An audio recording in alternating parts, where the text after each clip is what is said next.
Beliau itu meninggal hari Selasa, karena memang banyak sekali para ulama itu meninggal di hari Selasa. Entah apa rahasia, saya belum paham.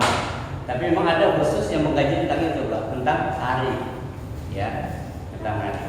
Baik, Rasulullah SAW menerima wahyu itu pada usia persisnya 40 tahun 6 bulan 8 hari. Berapa? Usia 40 tahun 6 bulan 80 hari. Rahasianya apa sih kenapa Rasulullah di usia 40 tahun? Nah inilah nanti ada lagi kajian khusus tentang angka 40, Pak.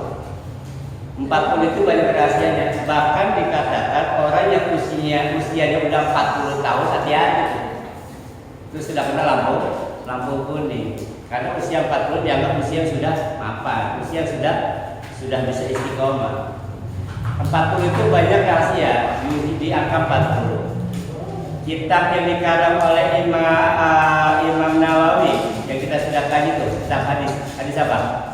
Arba'in artinya 40.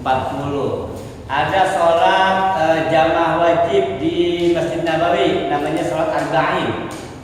Sholat 40 waktu. Memang angka 40 ini angka yang memang banyak rahasia.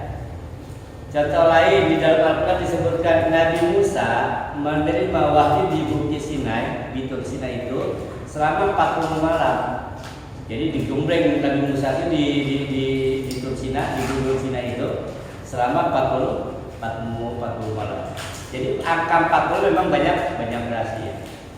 Nah Rasulullah menerima wahyu itu persisnya di usia 40 tahun 6 bulan 8 hari. Kita sudah kaji kemarin bahwa Rasulullah itu tidak serta-merta naik Gua Hira langsung dapat wahyu, gitu kan kalian ya? Jadi jauh sebelum Rasulullah menerima wahyu, Rasulullah itu sudah terbiasa berkholwat. Apa berkholwat? Bertahanus. Kalau orang Jawa bilang bersmedi. Sering apa? Tadabbur. Jadi 6 bulan sebelum menerima perintah, sebelum menerima wahyu, Rasulullah itu sudah bolak-balik dari rumahnya ke Gua Hira. Bolak-balik naik ke Gua Hira. Ya Bapak kalau mau naik Gua Hira sekarang aja butuh waktu sekitar 2 jam setengah. Itu sudah ada tangganya. Gimana zaman dulu Rasulullah yang belum ada jalurnya. Setiap hari ada. Jadi bahkan dikatakan Rasulullah itu dikit-dikit pengennya ke Gua Hira, dikit-dikit pengennya ke Gua Hira. Nah suatu saat ditanya oleh Siti Aisyah, ya Rasul, bagaimana sih kehidupanmu sebelum menerima wahyu? Siti Aisyah sampai nanya, bagaimana kehidupanmu sebelum menerima wahyu? Berarti sebelum turunnya surat Iqra, sebelum diangkat jadi Rasul.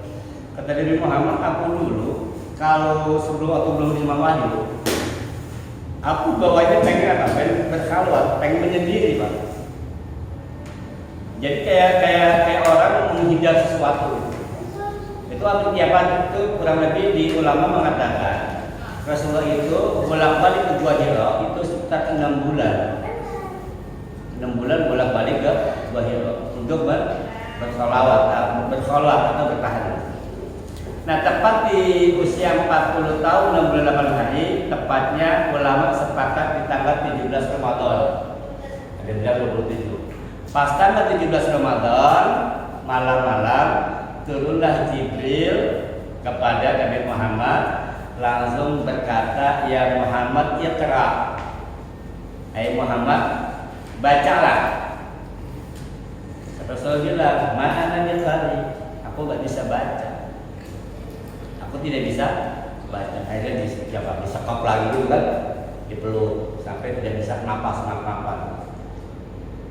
Tanya lagi, Jibril tanya, iqra, baca. Jadi kita gitu Pak ya, kita sudah kita kan Bapak malam-malam menyendiri betapa gitu kan, tiba-tiba muncul yang putih, tiba-tiba muncul sosok, kira-kira gimana tuh? Sok lah ya, ya kan lagi berkhalawat, Bapak mungkin di depan Bapak Bambang, diam-diam di Bambang putih sendiri gitu kan, kata nama sosok, kira-kira gimana? Nah ini di atas dulu, sudah kena mental. Singkat cerita, ulama dia berpendapat. Sampai Rasulullah bilang, apa yang harus saya baca? Sementara Rasulullah itu dikenal dengan ummi, nggak bisa baca, nggak bisa tulis. Kita sudah pahami bahwa pada saat itu bahwa membaca sesuatu hal yang tidak lazim.